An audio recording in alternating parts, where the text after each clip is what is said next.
Buenas tardes a todos. Mi nombre es Mireli García y en esta ocasión pues estaré auxiliando en lo que es la parte técnica de esta sesión.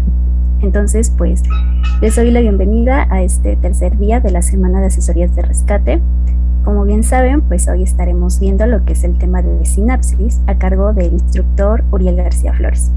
Entonces, para dar ya inicio, les recuerdo las indicaciones que pues se van a estar repitiendo en cada sesión, y es que tengan su cámara y micrófono apagados en todo momento, esto pues para evitar obviamente que se les pueda llegar a sacar de la reunión. También de la misma forma, pues les recuerdo que pueden ir colocando sus dudas que vayan teniendo durante la sesión en el apartado del chat, y pues ya se van a ir resolviendo, ya sea que pues Uriel las pueda leer al momento o que se resuelvan todas al final de la sesión. Entonces nada más en ese aspecto pues estén al pendiente. Y eso sería todo, Uriel, y pues bienvenido y damos inicio.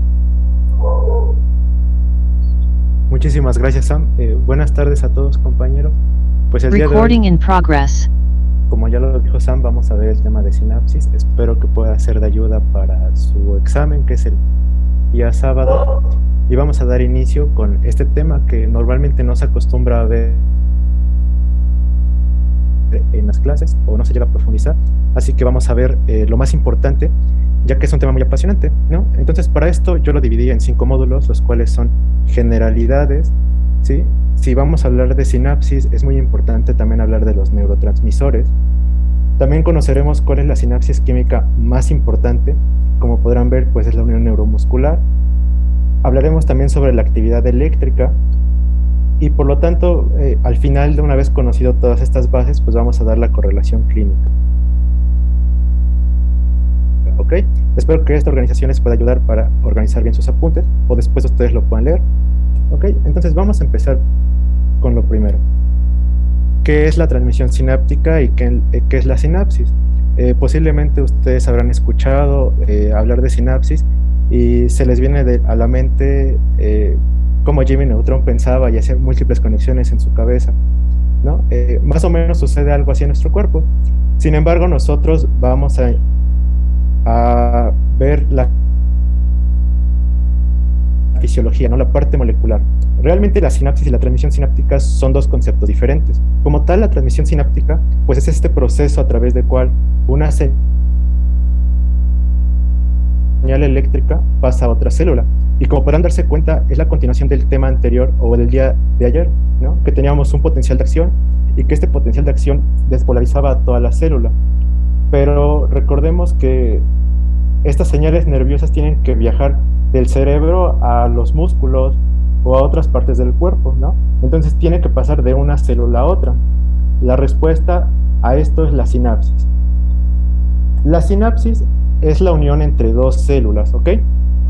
Eso es sinapsis. Por lo tanto, como hay distintos tipos de uniones entre células y células, también hay tipos de sinapsis, ¿ok? Tenemos la sinapsis eléctrica, cuyas características más importantes son las siguientes. De este lado tienen una membrana plasmática de fosfolípidos y de este lado una sinapsis, ¿no? Podemos ver aquí ambas uniones, los fosfolípidos, y podemos ver aquí dos membranas, ¿no? Unidas por unas proteínas. ¿Cuáles son sus características más importantes? Bueno, la sinapsis eléctrica tiene una separación de 3 nanómetros, como pueden ver. Prácticamente se están tocando una membrana con otra, ¿ok? Tienen uniones en hendidura. ¿Qué son estas uniones en hendidura? Son estas proteínas que pueden ver, ¿sí? Que los libros siempre nos dicen que son conexones formados por conexinas y que estas conexinas forman hemicanales, ¿no? Pero a ciencia cierta, cuando ya reciben el nombre o la forma de estos canales, reciben el nombre de uniones en hendidura. Entonces, dejémoslo de esta manera. ¿Qué propiedades le dan las uniones en hendidura a nuestra célula? Pues generan una vía de baja resistencia. ¿A qué nos referimos con una vía de baja resistencia? Retomando el tema de potencial de acción. Una vez que este potencial de acción ha despolarizado toda nuestra célula, esa misma corriente eléctrica y ese flujo intracelular que ustedes recordarán tiene que viajar hacia la otra célula. Entonces estas uniones en hendidura prácticamente es como si la célula fuera o la membrana se alargara, ¿sí? Como si no hubiera nada entre ellos. Ambos citoplasmas están compartiendo iones y compartiendo corrientes, ¿ok? Entonces la electricidad va a viajar de una manera muy rápida, prácticamente como si no hubiera una separación. Esto también le da la última propiedad, que son corrientes en ambas direcciones. Recordarán que un potencial de acción se propaga hacia todos lados por lejos del estímulo, ¿ok? No tiene como tal un sentido. Gracias a estas uniones en hendidura, esto sucede en la transmisión de célula a célula, ¿ok? Sin embargo, la más importante en nuestro, o la más popular yo le llamo, porque ambas son importantes, es la sinapsis química. Esta difiere en comparación a la eléctrica en unas cuantas cosas, ¿ok? Vamos a verlo. Como pueden ver en este esquema, las membranas plasmáticas están separadas por un espacio mayor, ¿ok? Se dice en todos los libros que esta separación es de 30 a 50 nanómetros, ¿ok? En esta sinapsis participan neurotransmisores y receptores, ¿sí? Como lo pueden ver igual aquí, pasan de una célula a otra. Contienen un elemento presináptico y posináptico. Como pueden darse cuenta, el elemento presináptico normalmente se encarga de secretar el neurotransmisor hacia el elemento posináptico o célula posináptica, el cual contiene receptores específicos para ese neurotransmisor. Ahora, estas dos características que he nombrado le dan la última propiedad, que estas neuronas o esta sinapsis tienen una corriente unidireccional, ¿ok? ¿A qué me refiero con corriente unidireccional? Pues que esta señal o este potencial de acción solo puede viajar de la célula presináptica a la célula posináptica, y tiene un cierto de lógica. Si un neurotransmisor va a viajar, tiene que haber receptor en el otro. No se podría secretar neurotransmisores en sentido contrario, ¿ok? Lo pongo entre paréntesis o en signos de interrogación, porque sí, bueno, los libros nos pueden decir que hay neurotransmisores, o probablemente alguien lo había leído, que hay neurotransmisores de la membrana posináptica a la membrana presináptica. Sin embargo, recordemos que estamos en asesorías de rescate, y esto se los podrían preguntar, ¿no? Entonces, una propiedad muy importante de esta sinapsis química es que solo tiene una corriente unidireccional. Ahora vamos a profundizar un poco en los neurotransmisores. Ya sabemos que son moléculas que pueden ser de distintos tipos según a su estructura. Estas propiedades a su estructura se clasifican en tres grandes grupos, ¿no? De molécula pequeña, pueden ser péptidos o pueden ser estos transmisores gaseosos, ¿ok? Los más importantes en esta plática son los de molécula pequeña. ¿Por qué? Bueno, lo vamos a ver a continuación. Estos neurotransmisores de molécula pequeña se pueden dividir a su vez en tres grandes grupos, conformados por aminoácidos, por aminas biógenas y por purinas. Dentro de los aminoácidos tenemos ahora los más importantes y los que hablaremos en esta plática. Probablemente ustedes ya hayan escuchado hablar del glutamato, de la GABA y de glicina, ¿ok? Habrán escuchado también que el glutamato es el principal neurotransmisor excitador en el sistema nervioso central. Probablemente hayan escuchado que también GABA y glicina son inhibidores. Si bien también hemos escuchado de adrenalina, noradrenalina, dopamina y serotonina, estos se relacionan más con el sistema nervioso autónomo, por lo cual no es motivo de esta plática. Dicho esto, vamos a pasar a ver cada uno de ellos, ¿sí? Sin embargo, recordemos que habíamos dicho que tenemos un neurotransmisor y receptores, ¿no? Entonces, para hablar de neurotransmisores, también tenemos que hablar de estos receptores. Estos receptores hay de dos grandes tipos. Para todos los neurotransmisores hay de dos tipos. O pueden ser ionotrópicos o pueden ser metabotrópicos. Ionotrópicos quiere decir que una vez que se une el neurotransmisor al receptor, este receptor funciona como un canal iónico. Eso quiere decir que promueve la entrada de determinados iones, como habíamos visto en los temas anteriores, ¿ok? Puede entrar sodio, puede entrar potasio, puede entrar cloro, incluso calcio. Por otro lado, los receptores metabotrópicos tienen un intermediario, ¿ok? Este intermediario es un receptor unido a su proteína G, la famosa proteína G que ya hemos visto en bioquímica, ¿ok? Esta proteína G, una vez que se dimeriza o que se activa, se encarga de generar distintas reacciones en nuestra célula. Lo que nos importa en esta práctica es que esta proteína G activa también canales iónicos, ¿sí? Terminan haciendo funciones similares, ¿ok? ¿Cuál es la diferencia? Que estas son un poco más rápidas y estas son un poco más lentas. Y por obvias razones, tiene que pasar una cierta cantidad de pasos o de procesos para que estos canales iónicos puedan generar una corriente, ¿ok? Esa es la gran diferencia. Dicho esto, vamos a pasar a analizar cuáles son los neurotransmisores de importancia médica y fisiológica. El primero de ellos es el glutamato, ¿ok? Ahora, presten mucha atención a esto, ya que normalmente suelen haber muchas preguntas de examen en esta parte de neurotransmisores. Ya dijimos que es el principal excitador en el sistema nervioso central. La siguiente pregunta es, ¿qué le da esa propiedad de ser excitador o de ser un inhibidor a un neurotransmisor? Vimos que también se clasifican de acuerdo a su estructura química, pero realmente esa propiedad no lo da la estructura química, sino son los receptores, ¿ok? Entonces, los receptores juegan un papel muy importante. Hablando específicamente del glutamato, tiene también dos grandes tipos, los ionotrópicos y los metabotrópicos.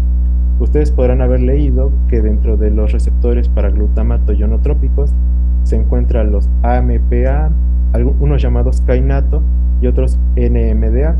Sin embargo, es muy confuso y no nos sirven para esto. Necesitamos aprender lo esencial. Entonces, quédense con que los receptores ionotrópicos más importantes para el glutamato son los AMPA, ¿ok? Y por otro lado, hay receptores metabotrópicos para el glutamato. Sin embargo, el más importante es este, ¿sí? Que tienen en pantalla. Ahora, ¿qué hace este receptor para que este neurotransmisor pueda ser excitador? Bueno, si recuerdan la imagen anterior, estos receptores permitían el flujo de iones, ¿sí? Y si recordamos la plática anterior, habíamos dicho que ese flujo de iones permite un cambio en el potencial de membrana en reposo, y que si ese cambio en el potencial de membrana en reposo es lo suficientemente grande, podemos desencadenar un potencial de acción. Justamente este canal es lo que hace. Este receptor o este canal permite la entrada de sodio y permite la salida de potasio, ¿sí? Genera un aumento en el potencial de membrana en reposo y termina desencadenando un potencial de acción. Esta propiedad de excitación también lo puede generar a través de receptores metabotrópicos, ¿sí? Aumenta el IP3 y el diacilfosfoglicerato y disminuye el AMP cíclico, ¿ok? Pero lo más importante es esto, ¿ok? Recuerden, si lo llegaron a preguntar, es que este receptor permite la entrada de sodio y la salida de potasio. Ahora, cuando nosotros hablamos de GABA, siempre se nos viene la palabra de inhibición, ¿no? Que es un inhibidor. Algo muy importante en GABA es que es el neurotransmisor específicamente encargado de la inhibición en el sistema nervioso central, ¿ok? Este también tiene sus dos tipos de receptores, ¿no? Tiene también su receptor ionotrópico y también su receptor metabotrópico, ¿ok? ¿Qué hace el receptor ionotrópico? Pues permite la entrada de cloro, ¿sí? Permite la entrada de cloro y eso hace que nuestro potencial de membrana en reposo termine siendo más negativo, por lo tanto, termina reduciendo la excitabilidad de nuestra célula, ¿ok? Todo va de la mano. Y bueno, por otro lado, también los receptores metabotrópicos lo pueden hacer a través de la inhibición de la adenilato ciclasa y la salida de potasio. Recordemos que salen cargas positivas al interior de la célula y queda cargada más negativa el interior, por lo tanto disminuye la excitabilidad. ¿Pero qué les podrían llegar a preguntar? ¿A través de qué mecanismo ionotrópico? Pues es a través de la entrada de cloro, ¿ok? De iones cloro. Ahora, la glicina. Mucho se habla de la glicina, que también es un neurotransmisor inhibidor, pero ¿cuál es la diferencia entre GABA Bueno, es que glicina es el principal inhibidor en el sistema nervioso periférico, ¿ok? Esto es muy importante. En el central es GABA, mientras que en el sistema periférico es glicina. Ahora, glicina también tiene sus receptores. Como tal, no tiene un nombre específico, por eso lo pongo como receptores de glicina. Y en esta ocasión tiene una peculiaridad que solo tiene receptores ionotrópicos. Estos receptores ionotrópicos se encargan de la entrada de cloro. Ya dijimos que lo hace más negativo, por lo tanto, le resta excitabilidad a nuestra célula. Ahora, si ustedes habrán sido observadores, yo puse este receptor aquí, que era de glutamato. Bueno, ustedes podrán haber leído y encontrar que la glicina tiene un efecto bifásico. Eso quiere decir que tiene dos funciones, ¿no? Que puede ser tanto inhibidor como excitador. Y a veces esto es lo que nos genera alguna confusión. Estrictamente es inhibidor, pero ¿por qué se dice que también puede ser excitador? Bueno, pues es que puede sensibilizar estos canales o estos receptores de glutamato, ¿sí? Los sensibiliza. Entonces hace que respondan al glutamato de una mejor manera y por lo tanto ayudar a la función del glutamato, ¿ok? Pero esto no es importante. De hecho, para cuestiones de examen, si les llegaran a preguntar, es estrictamente inhibidor, porque imagínense que no hubiera glutamato, aunque sensibilice el receptor, sin glutamato no va a haber un efecto positivo, ¿ok? Tengan cuidado con eso. Y bueno, vamos a hablar sobre la acetilcolina, que probablemente sea el más famoso. ¿Por qué puse acetilcolina entre paréntesis o preguntándonos, ¿no? Y es que la verdad la acetilcolina es un neurotransmisor un poco complejo, que tiene muchas funciones y que es muy importante. Entonces, la acetilcolina va a tener una función distinta en el músculo esquelético y en el músculo cardíaco. En el músculo esquelético va a generar contracción, ¿ok? Va a tener un efecto positivo, mientras que en el corazón va a tener un efecto depresor, es decir, va a disminuir la función del músculo. Pero ¿cómo lo hace? ¿Por qué es que tiene este efecto bifásico? ¿Por qué tiene dos efectos en el corazón si al final de cuentas es el mismo neurotransmisor? Bueno, pues recuerden, siempre va a ser gracias a los receptores, ¿ok? En esta ocasión, los receptores de acetilcolina que funcionan en el músculo esquelético van a permitir la entrada de el ion sodio, ¿ok? Por lo tanto, pues generará un efecto positivo en nuestro potencial de membrana en reposo, llega al umbral y desencadena un potencial de acción, ¿ok? Mientras que en el corazón permite la salida de iones potasio, ¿no? Entonces, si salen estas cargas positivas, queda cargada negativamente nuestra membrana. Por lo tanto, se vuelve más difícil de excitar y eso disminuye la actividad del corazón. Esto es gracias a los receptores de acetilcolina. También tiene ionotrópicos y metabotrópicos. Ojo, esto también resulta ser de examen constantemente. De hecho, yo recuerdo cuando llevé la materia que me preguntaron esto. Los receptores ionotrópicos de acetilcolina se dividen en NM y en NN, ¿ok? Puede ser también N1 o N2. Estos receptores ionotrópicos de acetilcolina, N1, se encuentran en el músculo esquelético. Vamos a hablar de hecho, o bueno, más bien dicho, van a protagonizar la plática del día de hoy. Sin embargo, ustedes les podrían preguntar, oye, ¿dónde se encuentran los receptores N2 o NN ionotrópicos de acetilcolina? Y ustedes podrían contestar erróneamente que en el músculo esquelético. Sin embargo, tiene de otro tipo. Estos se encuentran en el sistema nervioso, ¿ok? Sistema nervioso. Y bueno, por otro lado también los receptores de acetilcolina son metabotrópicos, ¿sí? Pero esto se relaciona un poco más con la fisiología 2. Si les llegaron a preguntar, vamos a estar preparados, ¿ok? Entonces, los receptores metabotrópicos M2 de acetilcolina funcionan en el corazón y los receptores M3 en glándulas, ¿ok? Pero, insisto, deberían de hacer o prestar principal atención en estos, ¿ok? Ahora, estos receptores de acetilcolina también tienen un sobrenombre, pueden ser nicotínicos o muscarínicos. Los ionotrópicos pueden ser nicotínicos, ¿ok? Entonces, aquí les puse un cigarro como mnemotecnia, aunque realmente no tiene mucho que ver con eso, se dice que la nicotina se une a este receptor y por eso de ahí su nombre, ¿no? Pero como tal el cigarro no se relaciona, ¿no? Pero yo lo pongo a manera de mnemotecnia. Y por otro lado, los muscarínicos, ¿ok? Los metabotrópicos también reciben el nombre de muscarínicos. ¿Por qué puso un hongo? Pues bueno, por la palabra inglés de hongo, se escribe algo así como mushroom, entonces a manera de mnemotecnia, ¿ok? Pero recuérdenlo, estos ionotrópicos y metabotrópicos, que reciben también el nombre de nicotínicos o muscarínicos, solo son para acetilcolina, ¿ok? Eso es algo muy importante. Solo reciben el nombre para acetilcolina. Ahora que ya conocemos todos estos neurotransmisores, qué son y su importancia, si son excitadores o inhibidores, vamos a conocer este proceso de liberación de los neurotransmisores, ¿ok? Es lo más importante. Recordemos que teníamos nuestro potencial de acción. Se desplazaba por toda nuestra célula.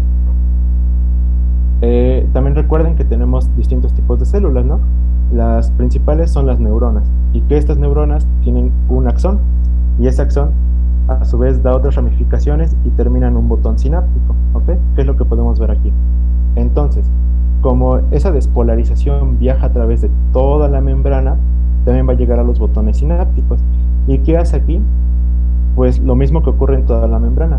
Primero, activa los iones sodio voltaje dependientes, ¿sí? Estos iones sodio voltaje, estos canales sodio voltaje dependientes, pues permiten la entrada de iones. Generan una despolarización y esto va a abrir también canales de calcio voltaje dependientes, ¿ok? Estos son los más importantes para objetos de esta plática, ¿ok? Entonces, una vez que se abren estos canales, pues va a entrar calcio. Y como dice aquí, la entrada de calcio es la señal para la liberación del neurotransmisor. ¿A qué me refiero con esto?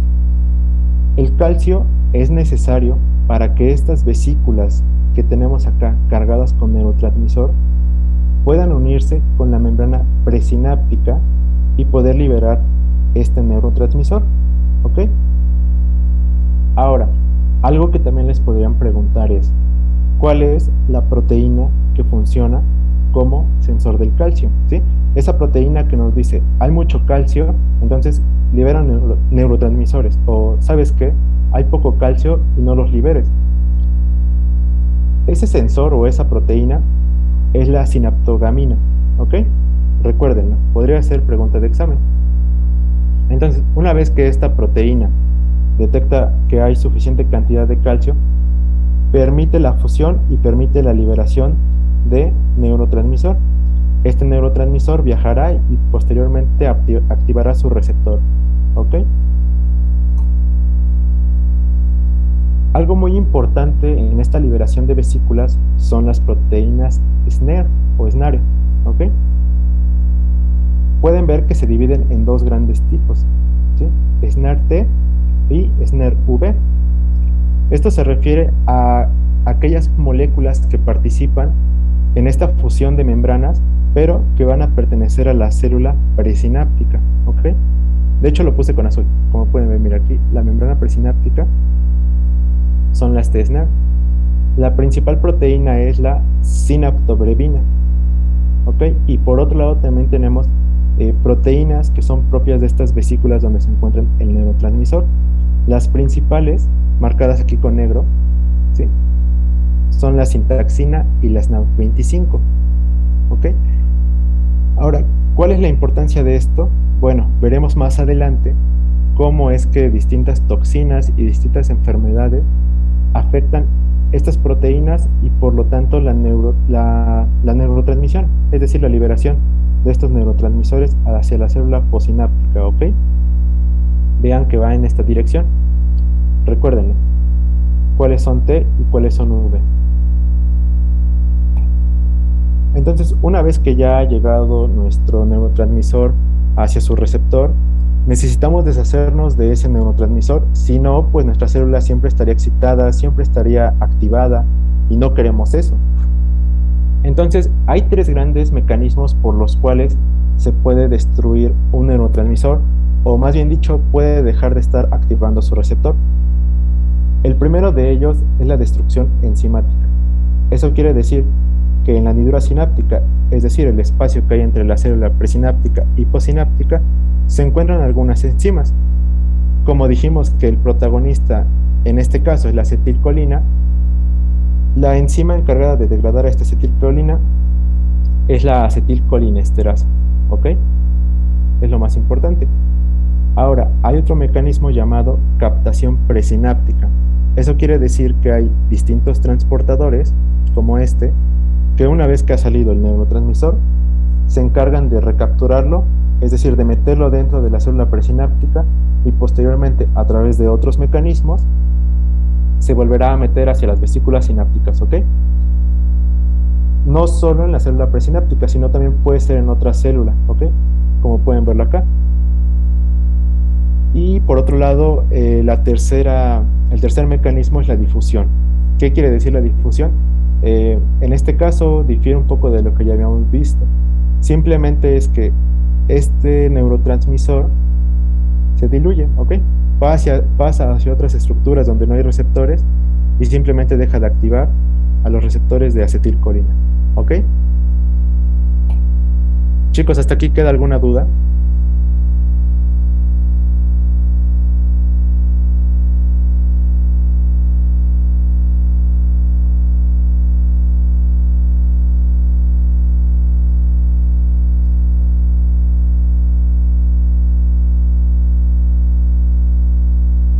Ok.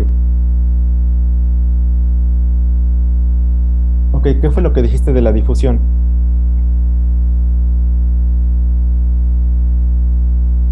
¿Te refieres a este mecanismo? Mira, supongo que sí. Este mecanismo de difusión es simplemente que el neurotransmisor va a dejar de excitar a su receptor. Simplemente digamos que lo arrastran otras células, otras moléculas y deja de estar ahí, ¿ok? El más importante es la destrucción enzimática, ¿ok? Recuerdan, y la enzima principal es la acetilcolinesterasa. ¿Podrías repetir lo de los SNERN? Ok. ¿Y qué hace la sinactogamina? Ok.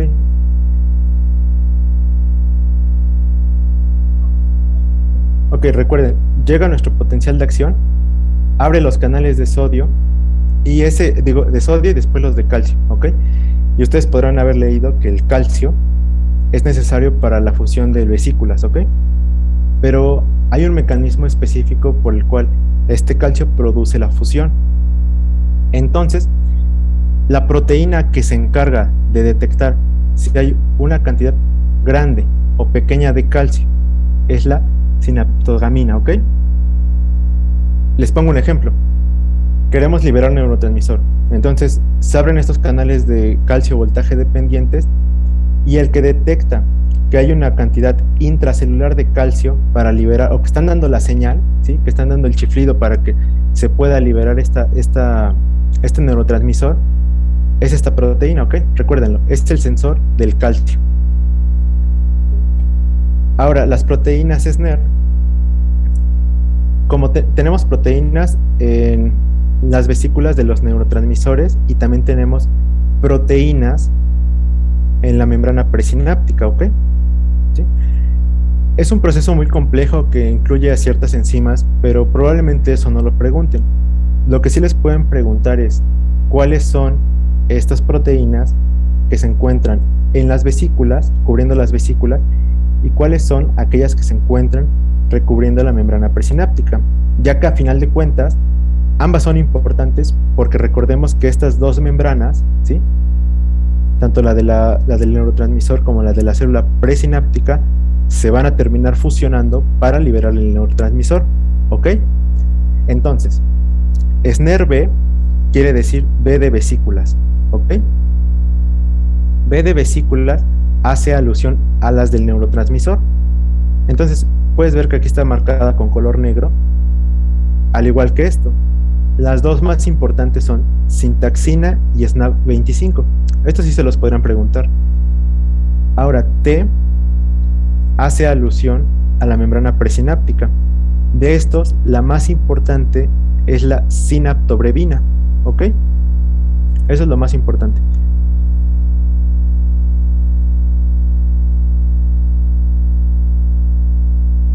Veo que preguntan mucho de las proteínas SNER. ¿Sí queda claro o lo puedo volver a repetir?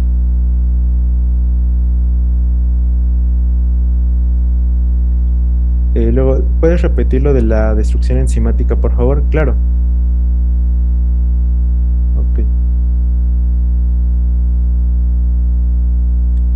Miren, como queremos que nuestro neurotransmisor deje de estar en el receptor, porque imagínense que el neurotransmisor siempre estuviera excitado a ese receptor, ¿ok?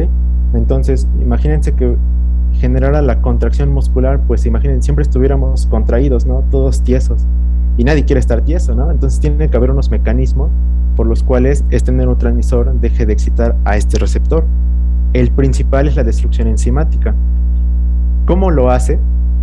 Bueno, específicamente la acetilcolina es destruida por esta enzima, ¿ok? Esto sí se los van a preguntar.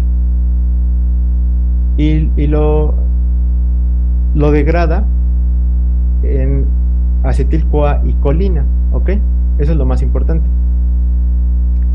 Habrá otras neurotransmisores que también tengan su enzima propiamente dicha que los degrade, pero siempre que hablemos de fisiología vamos a hablar de la acetilcolina, ¿ok?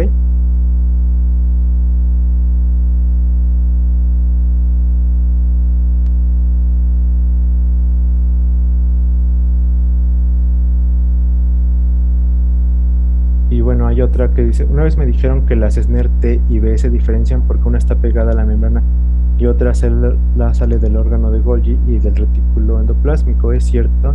En este caso, ¿cuál es cuál?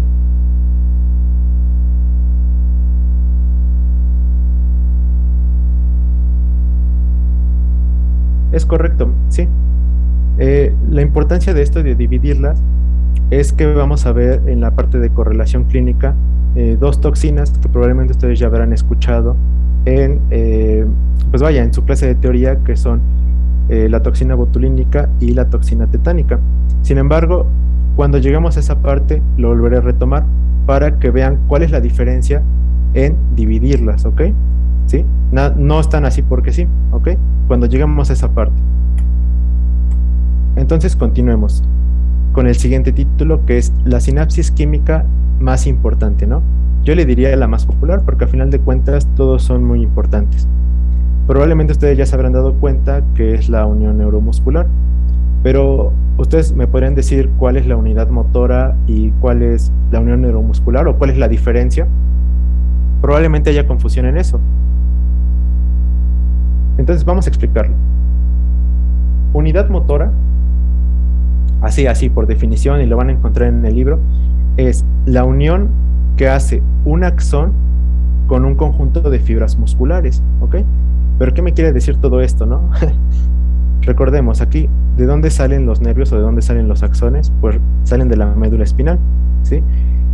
En este caso, como estamos hablando de músculo esquelético, pues nacen de las raíces anteriores, ¿ok? Probablemente ustedes ya en anatomía ya lo habrán visto y hay una ley llamada ley de Bell-Mayendi que nos dice que aquellas neuronas que salen de la raíz anterior son motoras y aquellas neuronas que salen de la raíz posterior son sensitivas, ¿ok? Entonces en este caso estamos hablando de neuronas motoras. Tenemos nuestra neurona y ven que posteriormente se ramifica, ¿ok? Se ramifica en múltiples botones sinápticos, que normalmente es lo que acabamos de ver en la imagen anterior, ¿ok? Entonces, cada uno de estos botoncitos sinápticos, ¿sí?, se va a unir a una fibra muscular.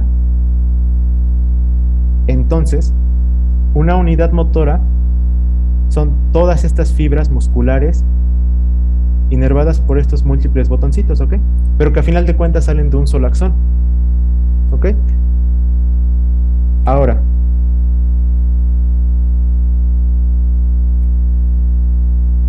esto es lo que sucede en nuestro cuerpo, más o menos para que lo puedan imaginar.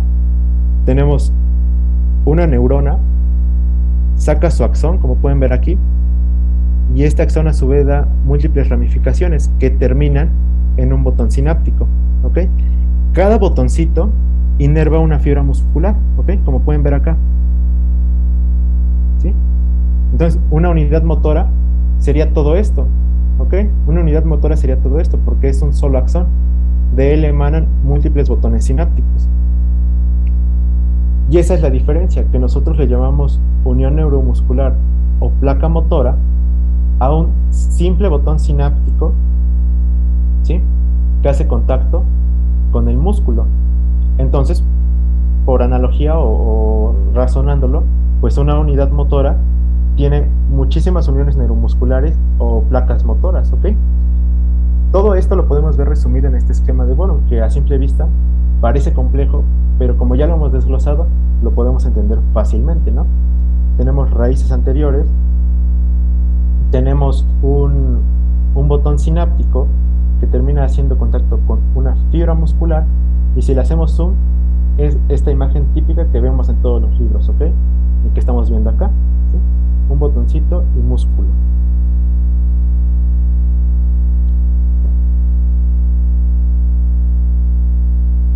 Ahora vamos a hablar sobre la actividad eléctrica, ¿ok? Que es lo más importante y a veces termina siendo un poco tedioso, pero vamos a irnos despacio. Antes, chicos, queda un poco de dudas con lo anterior, lo mencionado anteriormente.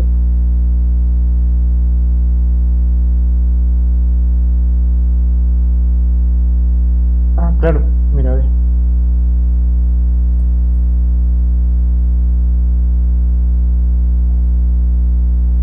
Entonces, ustedes podrán encontrar, pues vaya, cuál, o podrán tener esa duda de qué es unidad motora, qué es placa motora, qué es unión neuromuscular, ¿sí? A veces es un poco complejo y, por ejemplo, algunos libros nos dicen que tal fibra inerva esto y que luego el conjunto de esto, ¿no? Y totalmente es un revoltijo. Entonces, para objetivos de esta práctica y que ustedes triunfen en su examen, recuerden, una unidad motora son todas las fibras musculares que van a estar inervadas por un solo axón, ¿ok? Este axón se ramifica en muchos botones sinápticos y cada botoncito sináptico va a ser unión en una fibra muscular. Entonces, una unidad motora inerva a muchas fibras musculares, ¿sí? Pueden ser 10, 20, 30, ¿ok? Mientras que la unión neuromuscular, o también llamada placa motora, es simplemente esta unión, ¿sí? Esta unión pequeñita que está acá sobre el cursor, de un botón sináptico sobre una célula o una fibra muscular, ¿ok? Si le hacemos zoom a esta imagen, a este pequeño botoncito, tendríamos esto, ¿sí? ¿Queda clara la diferencia? Entonces, si nosotros lo queremos hacer en una analogía, esto quiere decir que un axón, una unidad motora, tiene muchísimas uniones neuromusculares, ¿ok? Pero una placa motora o unión neuromuscular deriva de una sola unidad motora, ¿ok? ¿Sí queda claro?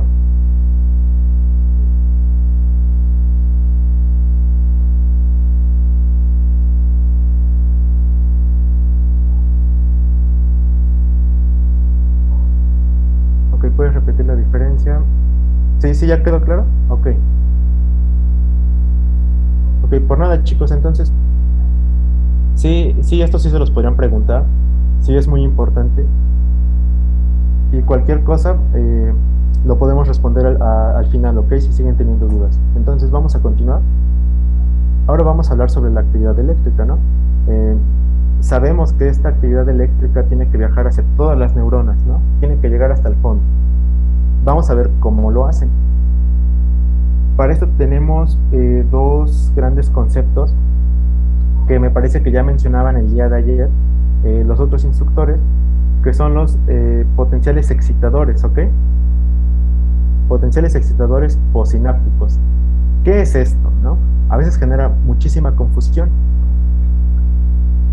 Una vez que se ha generado esta sinapsis, ¿sí?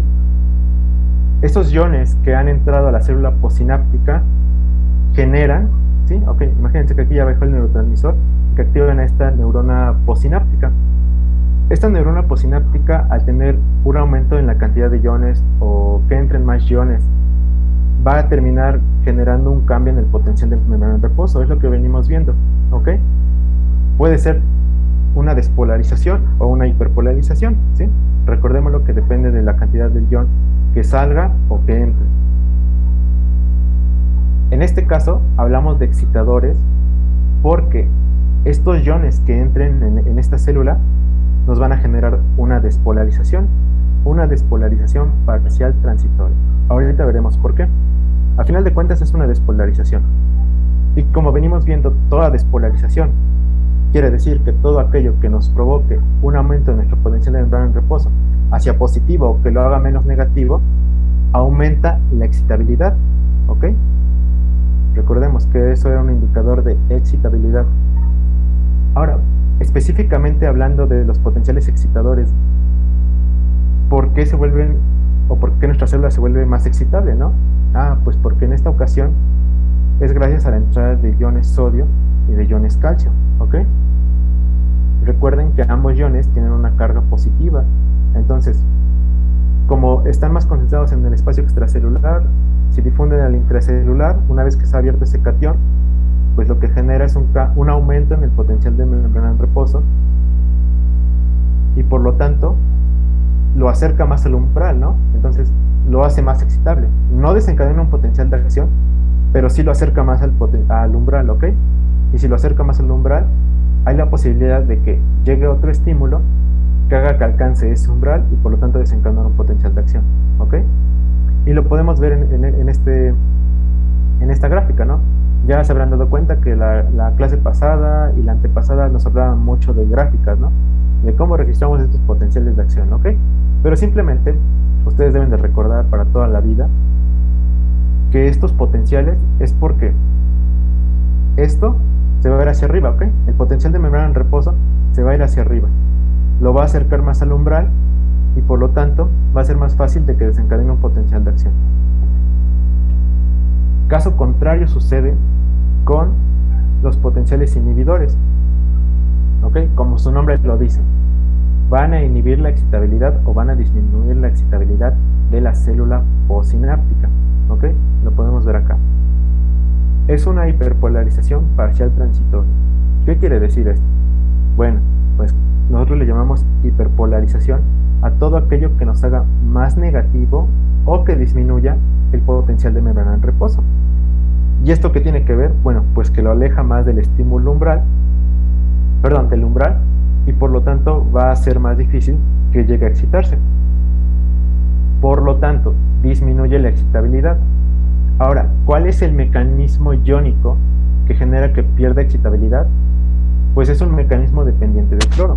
Eso quiere decir que el cloro que se encuentra en el espacio extracelular va a entrar hacia el espacio intracelular, o sea, dentro de nuestra célula. Y como el ion cloro tiene una carga negativa, nosotros hacemos el interior de nuestra célula más negativo, ¿ok? Entonces, cuando nosotros hacemos más negativo, pues sucede todo lo que ya les venía contando, ¿no? Tarda más en llegar al umbral y por lo tanto menos probabilidades de que desencadene el potencial de acción. Y lo podemos ver aquí, ¿sí? Como tenemos nuestra línea eléctrica, nuestro potencial de membrana en reposo y lo vuelve más negativo. Provoca que sea más difícil desencadenar un potencial de acción, ¿ok? Todo esto, recuerden, sucede en la célula postsináptica. ¿Ok? ¿Queda claro estos dos tipos de potenciales?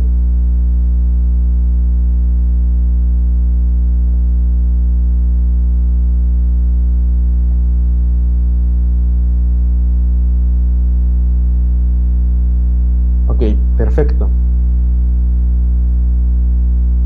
Entonces pasemos a la siguiente. Una característica muy importante de estos dos potenciales que mencioné anteriormente es que son potenciales electrotónicos, ¿no?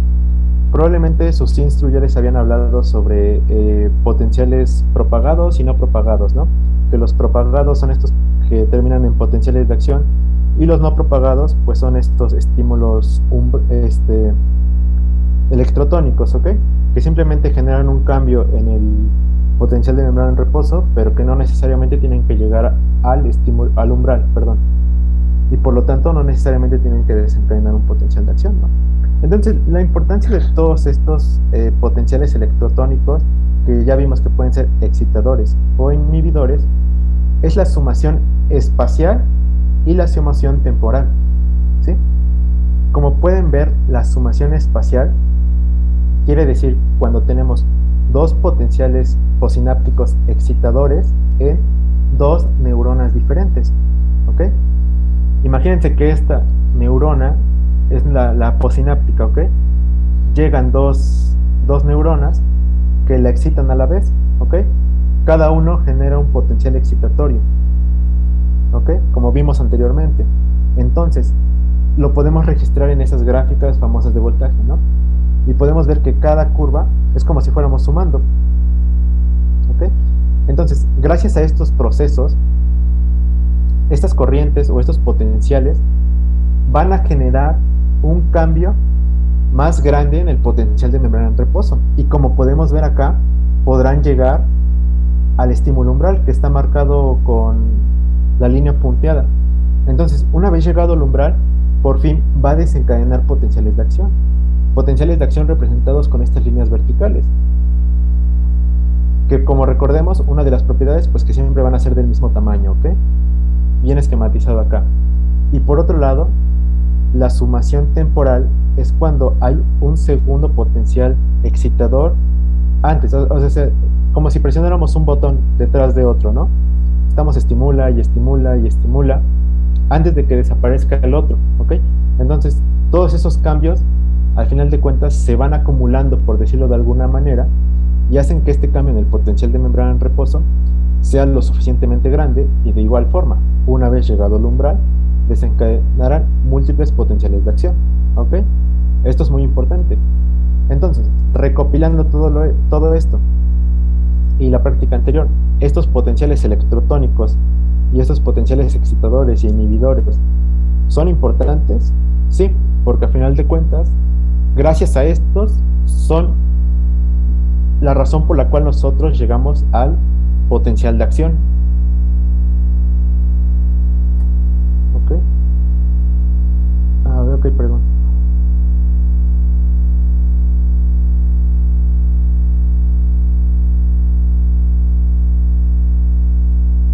Ok, una pregunta dice, ¿ambos suceden en la célula posináptica? Supongo que se refieren a la sumación temporal y la sumación espacial, o a los potenciales excitadores o a los inhibidores.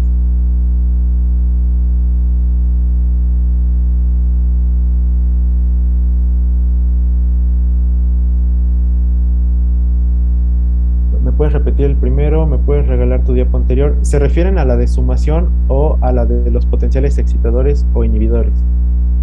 Esas se referían a los potenciales excitadores e inhibidores. Muchas gracias, Sam. Ok, entonces le regresamos a esta.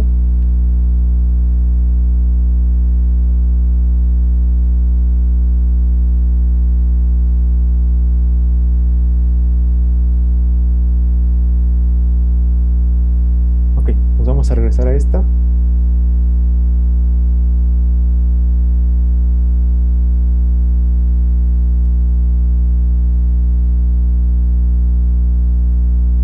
Ok, entonces, ¿gusta que vuelva a explicar esta parte o solo querían ver la diapo? ¿Sí queda claro? Ok, ¿puedes repetir lo de sumación temporal? Claro, vamos a repetir esos dos procesos. Entonces, ¿qué es la sumación? Que esos potenciales excitadores o inhibidores posinápticos que vimos en las diapositivas anteriores se van a unir y por lo tanto van a hacer que desencadene un potencial de acción. Entonces tenemos de dos grandes tipos. Tenemos aquellos llamados espaciales y temporales, ¿sí? Los espaciales, como pueden ver aquí, es cuando dos neuronas, ¿sí?, van a excitar a otra, ¿sí? Van a desencadenar un potencial aquí y otro potencial acá, ¿no? Entonces, ¿cómo lo vamos a ver? Pues lo vamos a ver así. Este registro, ¿sí?, es de la célula posináptica. Recordemos que este cambio en el voltaje y este cambio en el potencial de membrana en reposo es en la célula posináptica, ¿ok? Siempre va a ser en la posináptica. De hecho, esa era una pregunta de que estaba en el chat. Que si siempre esto va a ser en la célula posináptica, la respuesta es que sí, ¿sí? Recuerden que hablábamos de una de las propiedades de la sinapsis química o de la sinapsis, que era la unidireccionalidad, ¿ok? Donde la célula presináptica va a liberar el neurotransmisor y la célula posináptica va a tener estos receptores que a final de cuentas terminan abriendo canales iónicos y que estos canales iónicos permiten la entrada de distintos iones, valga la redundancia, y que terminarán generando un cambio en el potencial de membrana en reposo. ¿Ok? Entonces sí, siempre son hiposinápticos.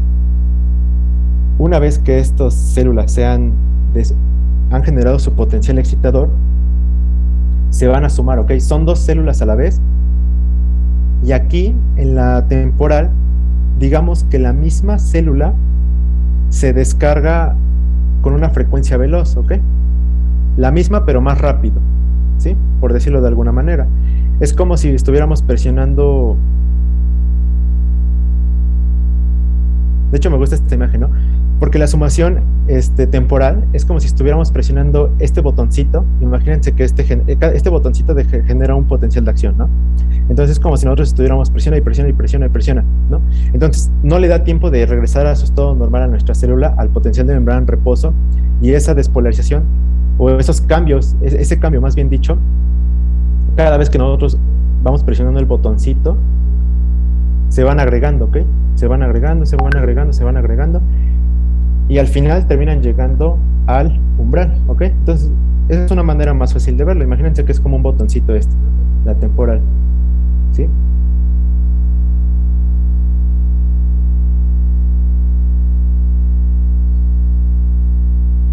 Ok, entonces queda claro cuál es la diferencia entre los procesos de sumación espacial y sumación temporal, que a final de cuentas lo importante es que ambos procesos van a desencadenar, o más bien dicho, facilitan que se lleve a cabo los potenciales de acción. Esa es su importancia. Pero bueno, si les llegaron a preguntar, pues recuerden, dos células, espacial, ¿sí? Dos células al mismo tiempo, la espacial. Temporal, una célula, pero desencadena como si estuvieras presionando un botón, ¿no? La estimulas en distinto tiempo, muy rápido, ¿ok? Esa es la diferencia. Ahora vamos a hablar sobre algunos procesos llamados facilitación y potenciación, ¿sí? Ustedes podrán encontrar también que hay inhibición, pero realmente recordemos que estamos en una asesoría de rescate, entonces vamos a darle los puntos más clave. ¿Qué es la facilitación y qué es la potenciación? La facilitación, a final de cuentas, es un cambio en este potencial, ¿sí? Posináptico por un aumento en la frecuencia de la estimulación, ¿ok? Algo similar a lo que habíamos visto. Pero ahora va de la mano con la potenciación. ¿Qué es la potenciación? Bueno, esta potenciación es el aumento en la liberación de neurotransmisores por una aumento en la neuroestimulación, ¿ok? Entonces, vamos paso a paso. Cuando nosotros generamos un aumento en el cambio de, digamos que de nuestro potencial posináptico, ¿sí? Ya vimos que podemos llegar al estímulo umbral, ¿no? Y por lo tanto desencadenar potenciales de acción. Entonces, si nosotros seguimos haciendo esto, ¿sí? Vamos a tener una descarga de potenciales de acción con mayor frecuencia, ¿ok? Recordemos que en fisiología, o bueno, más bien dicho en medicina, nos referimos a un aumento en la frecuencia al número en la cantidad de veces, ¿ok? Entonces vamos a tener una mayor cantidad de potenciales de acción por unidad de tiempo, ¿no? Este aumento en la cantidad de potenciales de acción va a generar un aumento en la liberación de neurotransmisores, ¿ok? Van de la mano. Entonces, facilitación se refiere a esta múltiple repetición o este cambio en los potenciales de acción, mientras que el aumento en la liberación de neurotransmisores, que gracias a estos potenciales de acción mayores por unidad de tiempo, se va a dar, ¿no? Entonces son dos procesos que realmente van de la mano, ¿sí? Sí, sí queda claro más o menos, facilitación y potenciación, que a final de cuentas, ¿cuál es la finalidad de esto? Pues que se libera una mayor cantidad de neurotransmisores de una manera más rápida.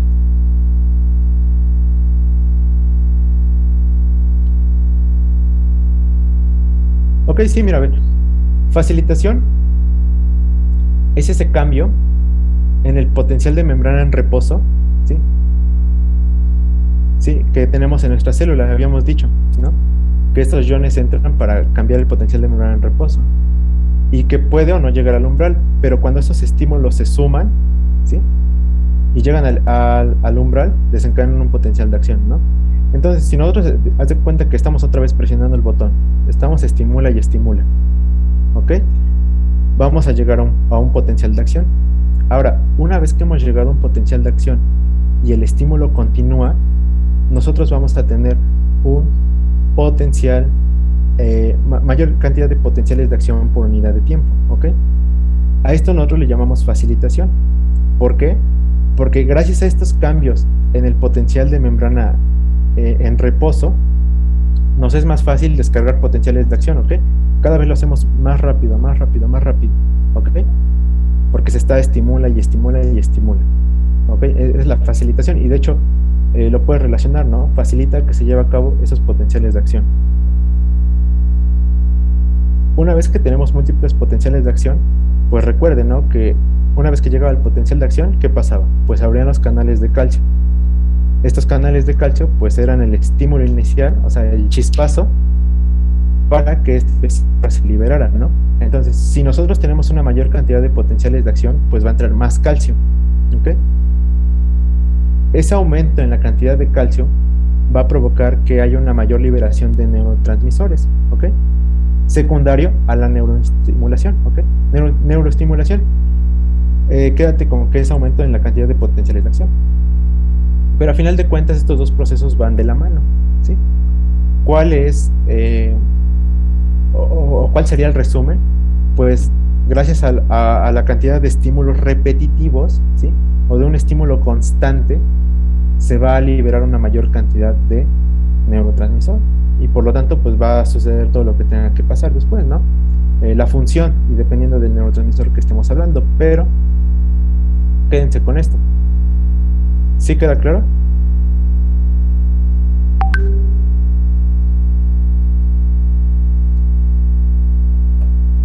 Ok.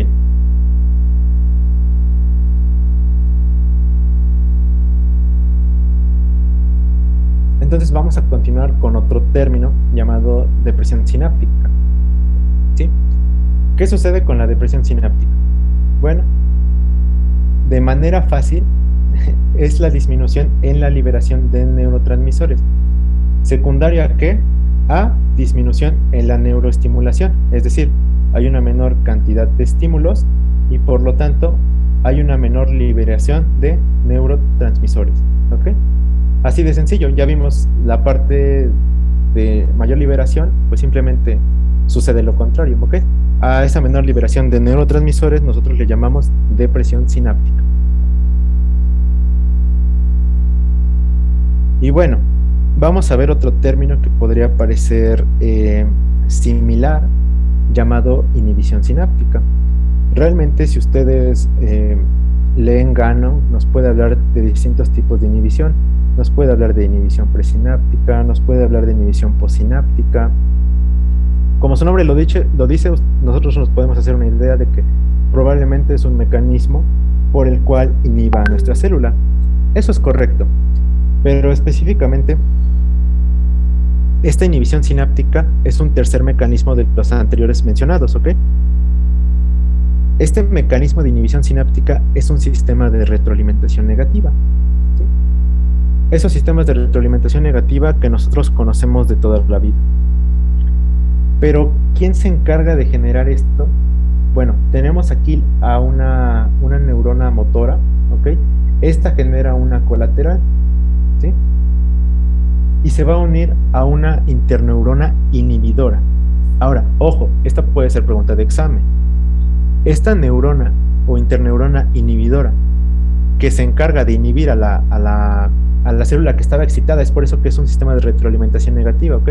Porque ella misma va a terminar generando una señal para inhibirse, ¿ok?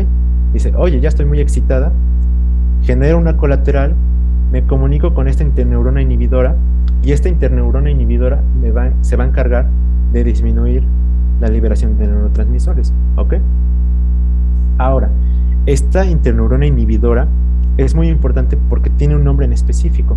Se llama célula de Renshaw, ¿sí? Y una pregunta que les pueden hacer es, ¿cuál es el neurotransmisor que libera esta célula de Renshaw? ¿Ok? La respuesta es glicina. Recuérdenlo, había dos neurotransmisores que eran inhibidores, que era GABA y glicina, pero en este caso la de Renshaw es glicina, ¿ok? Entonces, si ustedes llegaron a leer en la noche o quieren repasar y de repente les vienen muchos conceptos de inhibición sináptica, que de presináptica, que de postsináptica, que de no sé qué, recuérdense que hay un tercer mecanismo, ¿sí? El tercer mecanismo es el sistema de retroalimentación negativa, ¿ok? Este es el más importante y que probablemente les podrían preguntar, ¿ok? No digo que los otros no sean importantes, claro que todo es importante porque por algo está, pero recuerden, necesitamos aprovechar el tiempo para que ustedes triunfen el día de su examen. Entonces, eso sería lo más importante en cuanto a inhibición sináptica, ¿ok? ¿Queda claro todo hasta aquí, hablando de lo de actividad eléctrica?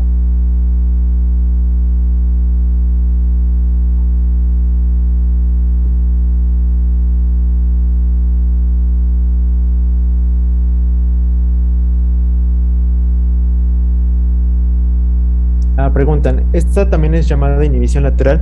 Así es, sí, es una rama de la inhibición lateral, ¿sí? En este caso, lo de inhibición lateral, pues hace alusión a que es esta esta neurona motora, ¿sí? Va a generar una propia colateral, ¿no? Es como si ella misma se quisiera... Imagínense, ¿no? Es como una persona borracha, ¿no? Y dices, oye, ya estoy muy borracho, ¿no? Necesito tranquilizarme, ¿no? Y de repente esa misma persona, pues algo en su conciencia, ¿no? Quiere, pues vaya, dejar que deje de tomar, ¿no? Porque sabe que va a provocar un desastre, ¿no? Entonces, ella misma es la que se controla, ¿ok? ¿A través de quién? A través de una neurona inhibidora, ¿sí? Específicamente una interneurona inhibidora, ¿ok? Esta interneurona inhibidora, pues es la célula de Renshaw, y a final de cuentas es la que va a descargar el neurotransmisor de glicina y va a evitar a que esta neurona o esta persona borracha pues deje o empiece a hacer alguna tontería, ¿no? Algún desastre. ¿Ok?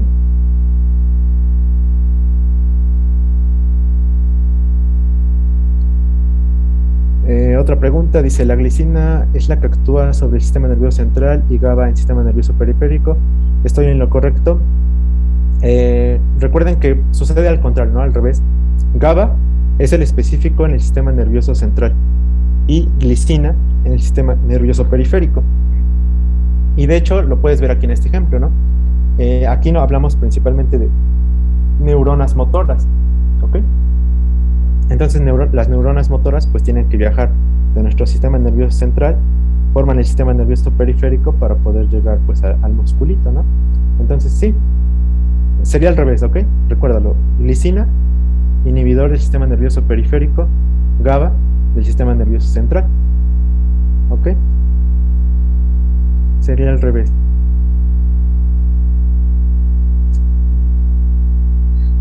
Luego dice, ¿la interneurona inhibida es lo mismo que la célula de Renshaw? No. La interneurona... la interneurona inhibida, ok. Sí.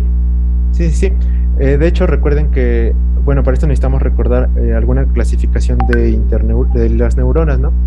Que a grandes rasgos, o sea, entre muchas clasificaciones que existen, pues tenemos neuronas motoras, tenemos neuronas sensitivas, y todas aquellas neuronas que no son motoras ni sensitivas se les llaman interneuronas. Como su nombre lo dice, la principal función de estas neuronas pues es unir o comunicar ambas, ¿no? Tanto la parte motora como la parte sensitiva, ¿no? De hecho, eso lo van a ver o profundizar más en la parte de reflejos. Pero sin embargo, quédate con esto, ¿no? Que la célula de Renshaw es una interneurona y que es de tipo inhibitorio, ¿sí? A final de cuentas, pues no genera contracción ni sensación, ¿no? Simplemente se encarga de inhibir a la neurona motora, ¿ok?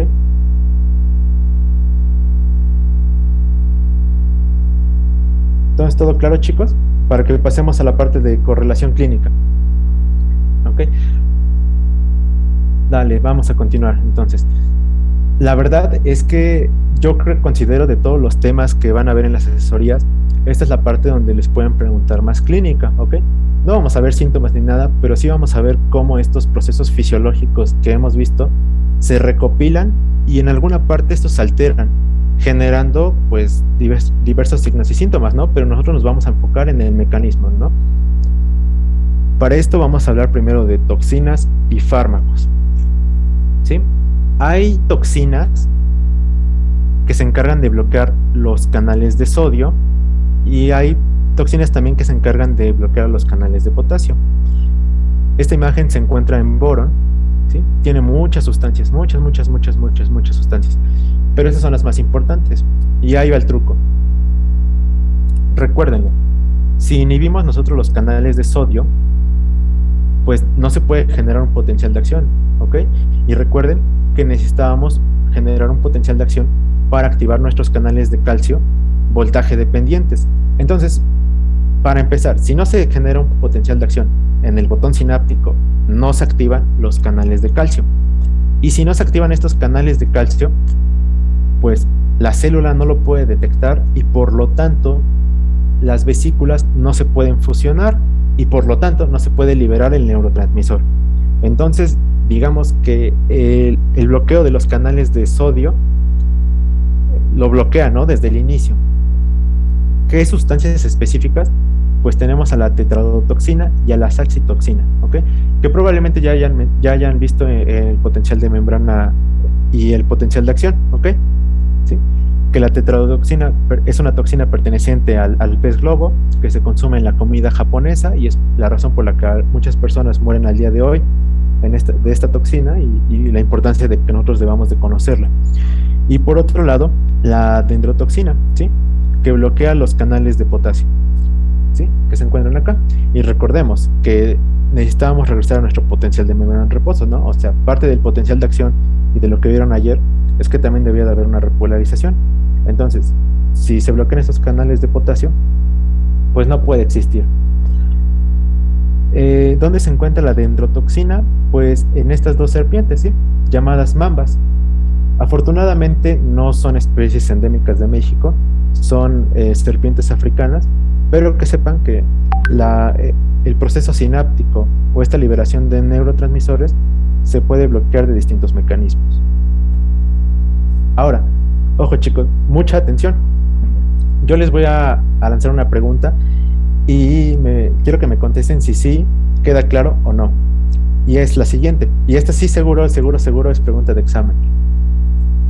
A ver, la toxina tetánica y la toxina botulínica, ambas sabemos o podrán haber escuchado que ambas inhiben la liberación de vesículas, ¿ok? Inhiben la liberación de vesícula y por lo tanto del neurotransmisor, ¿ok? Pero hay una toxina que nos genera parálisis flácida y hay otra que nos genera parálisis espástica. ¿Alguien conoce o sabe, ya queda claro cuál es el mecanismo por el cual lo pueden lograr? O sea, si ambas inhiben la liberación de neurotransmisores, ¿por qué esta discrepancia, no? ¿Por qué una genera contracción y por qué la otra flacidez? No, es una pregunta muy interesante que realmente, yo les seré sincero, cuando yo estaba cursando las materias, me costó mucho saberlo, ¿ok? Pero vamos a explicarlo. Tenemos aquí nuestra sinapsis, ¿ok? Vamos a empezar a hablar sobre la toxina tetánica. Ahora, si su mecanismo de acción es inhibir la liberación de vesículas, ¿cómo lo hace? ¿No? Bueno, pues es que va a afectar a la sinaptobrevina, ¿sí? Recuerden que la sinaptobrevina era una BSNER. Eso quiere decir que era una proteína, una molécula que se encontraba en la vesícula del neurotransmisor, ¿ok? Si se afectan estas proteínas, no se va a poder llevar a cabo la liberación, ¿ok? Hasta ahí todos ya lo teníamos claro. La diferencia entre la toxina tetánica y la toxina botulínica es el sitio de acción, es decir, la neurona en donde van a funcionar. En este caso, la toxina tetánica se encarga o actúa, más bien dicho, en las neuronas inhibitorias, ¿sí? Como vimos anteriormente, ¿no? Cuando nosotros ya tenemos mucha actividad, necesita haber neuronas inhibidoras que nos dicen, oye, tranquilo viejo, ¿no? No te emociones tanto, llévatela con calma. A final de cuentas es un sistema de retroalimentación negativa, ¿no? Todo tiene que estar en homeostasis, ¿no? Bueno, si nosotros bloqueamos estas neuronas inhibidoras, pues bloqueamos al inhibidor, ¿no? Entonces hay mucha actividad, ¿sí? Mucha actividad de la célula posináptica, ¿sí? En este caso, hablando de la unión neuromuscular, pues ¿qué va a haber? Va a haber mucha contracción, ¿sí? Porque estamos inhibiendo al inhibidor y es por eso que la toxina tetánica nos da una parálisis de tipo espástica, ¿ok? Todos los músculos se vuelven rígidos, como si estuviéramos contrayéndonos, ¿sí? Y ahí podrán escuchar que risa sardónica, ¿no? Que de los músculos masticadores, pero a final de cuentas es una parálisis de tipo espástica. Ahora, a diferencia de la toxina tetánica, la toxina botulínica tiene un mecanismo de acción diferente y un sitio de acción. La toxina botulínica afecta también a la sinaptobrevina, pero también a la SNAP25, que era una TSNER. Entonces, esta afecta tanto a las T como a las B, ¿ok? Quédense con eso. Ahí se podrán hacer bolas de que Boron dice que afecta a todas y que depende del tipo, pero a final de cuentas afecta a los dos tipos de moléculas, ¿sí? A las BSNER y a las TSNER, ¿ok? Ahora, la parte más importante, y recalco, es el sitio donde actúan, ¿sí? ¿En qué tipo de neuronas? Pues en esta ocasión se encarga de actuar en las neuronas colinérgicas. Y necesitamos a estas neuronas colinérgicas, ¿no? Es lo que venimos hablando toda la plática. Si estas se inhiben, pues no va a haber, simplemente no habrá contracción y habrá una parálisis de tipo flácida, ¿ok? ¿Queda clara esta diferencia? ¿Sí? Realmente es el sitio de acción, ¿ok?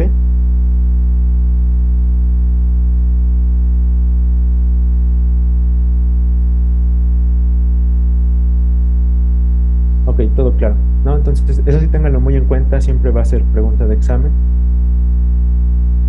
Y háganlo por nosotros, ¿no? Muchos de los que estamos acá la contestamos mal en nuestros tiempos. Pero bueno, ahora vamos a ver unas últimas dos enfermedades que nos menciona el libro de Gano. No vamos a meternos en los síntomas, pero ustedes habrán escuchado sobre la miastenia gravis, probablemente, y algo no tan conocido llamado síndrome de Lambert-Eaton, ¿no? Entonces, ¿qué hace la miastenia gravis, no? En estos dos síndromes va a haber flacidez, va a haber debilidad muscular, la persona se siente muy cansado, probablemente no se pueda poner de pie, algo está pasando, ¿no? Algo está pasando que no se está liberando acetilcolina y por lo tanto el músculo no va a poder contraerse, ¿no? Entonces, la miastenia gravis es una enfermedad autoinmune, ¿sí? Que va a afectar a los receptores musculares nicotínicos, ¿sí? Los que venimos hablando toda la plática, ¿no? Entonces, si no se pueden unir la acetilcolina a estos receptores, pues no va a generar ninguna acción la acetilcolina. ¿Cuál era su acción? Pues verán mañana, ¿no? Más a profundidad cómo es que genera la contracción. Pero a final de cuentas, todo este proceso se rompe, simplemente porque hay anticuerpos que destruyen estos canales, estos receptores. Y por otro lado, el síndrome de Lambert-Eaton también genera anticuerpos, pero en esta ocasión hacia los canales de calcio. Y ustedes recuerden que el calcio pues era fundamental, ¿no? Era ese chispazo que nos generaba que las vesículas se unieran. Entonces, si no hay calcio, pues también no va a haber neurotransmisor que se libere y por lo tanto va a haber flacidez muscular, ¿ok? De hecho, aquí lo tienen representado, anticuerpos contra estos canales, ¿no? dándonos por resultado, pues flacidez en ambos, ¿sí? La diferencia es dónde actúan.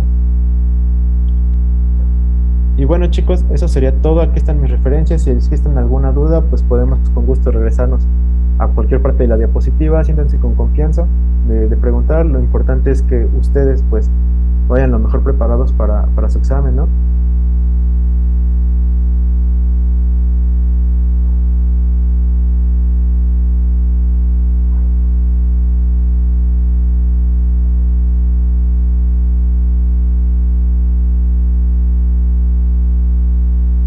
Ah, ok, le regreso a la diapositiva anterior. Ok, la verdad es que esto es lo más importante. A veces hay muchos libros que nos hacen confundirnos, que nos dicen, o que nos meten historia, ¿no? No sé si ustedes habrán leído alguno. Recording stopped.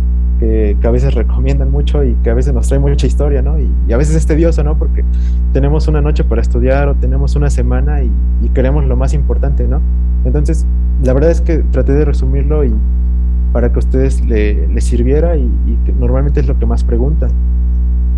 Si ustedes me pedirían alguna recomendación para leer esta noche o para repasar todo lo que dije, yo les recomendaría el libro de Gano, ya que Gano pues habla mucho del sistema nervioso central muy padre, o también el libro de Fisiología de Linda Constanzo, es muy resumido y la verdad es que lo salvará de apuros.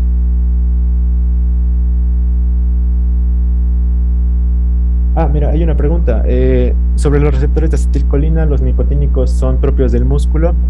Sí, recuerda, mira, lo voy a pasar a la diapositiva. Recuerda que hablábamos que había dos tipos, nicotínicos y muscarínicos. Dentro de los nicotínicos había una subdivisión, ¿no? Los N1 o NN y NM o N2, ¿no? Y que unos, si te llegaran a preguntar, unos eran para el músculo, que eran los N1, y los N2 o NM se encontraban en el sistema nervioso, ¿ok? Mira, aquí está. Esa es la clasificación. Eso sí se los pueden preguntar, ¿no? Son como de esas preguntas que a veces hacen que digan que fisiología te hace llorar o que es muy difícil, pues normalmente son ese tipo de preguntas, ¿no? Algo que no está muy acostumbrado a verse.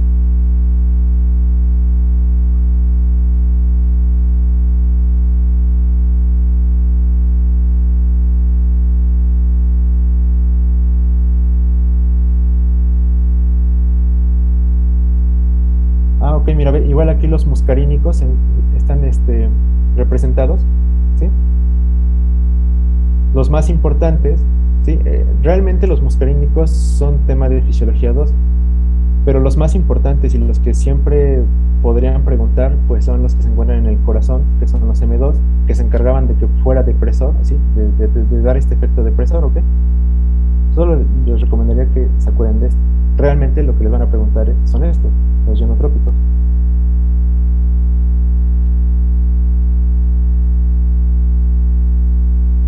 Los muscarínicos siempre son metabotrópicos. Sí, recuerda que muscarínico y nicotínico hace específicamente alusión a los receptores de acetilcolina. Los nicotínicos son ionotrópicos y los muscarínicos son metabotrópicos. Ojo, pero esto solo para acetilcolina y siempre va a ser así. ¿Ok? ¿Puedes ponerlo antepenúltima? Claro.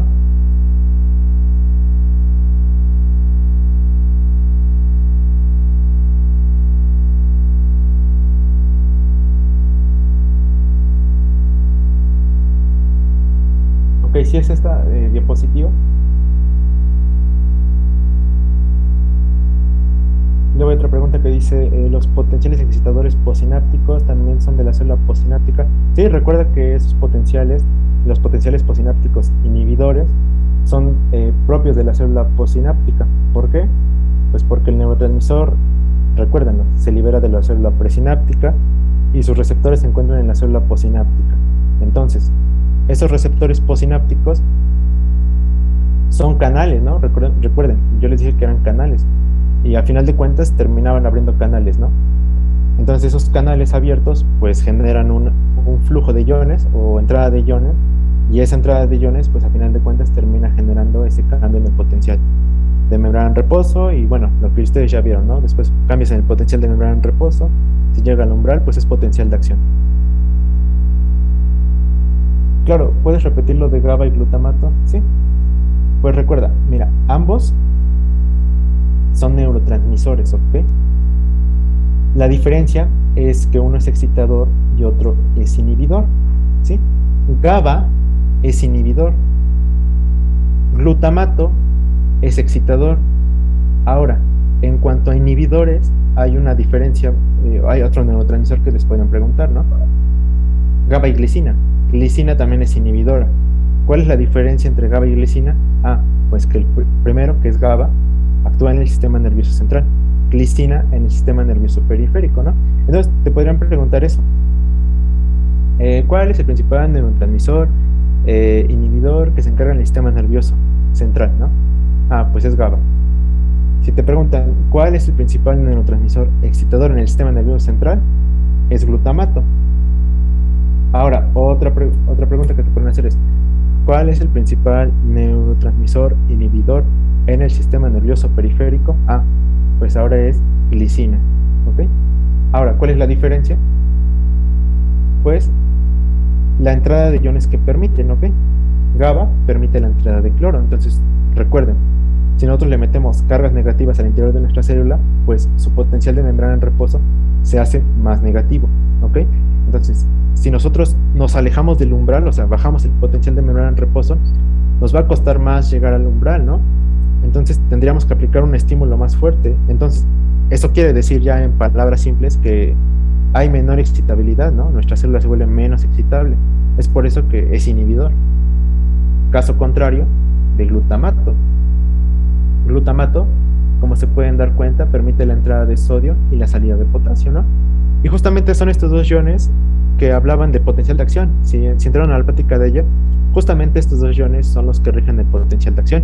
En esa dirección, la entrada de sodio y la salida de potasio. ¿Por qué?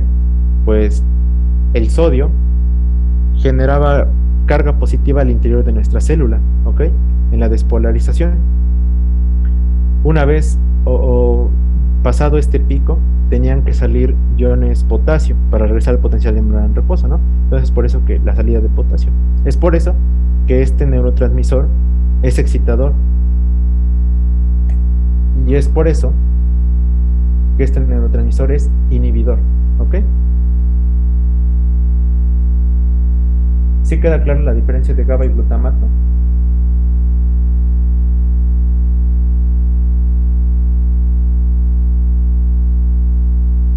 Ok. ¿Puedes repetir cómo funciona la toxina botulínica? Claro.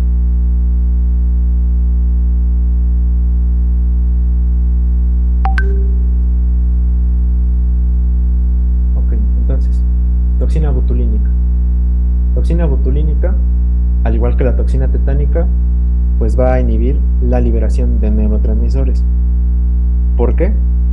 Porque afecta a la sinaptobrevina y a la SNAP25, ¿ok?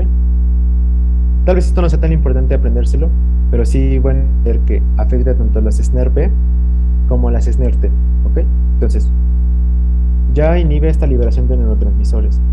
¿Pero en qué células, no? ¿En dónde actúa? Ah, pues aquí, a diferencia de la toxina tetánica, la toxina botulínica actúa en neuronas colinérgicas, ¿no?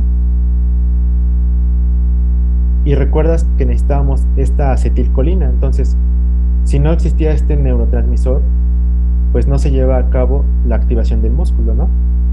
Y podrías inferir que tampoco la contracción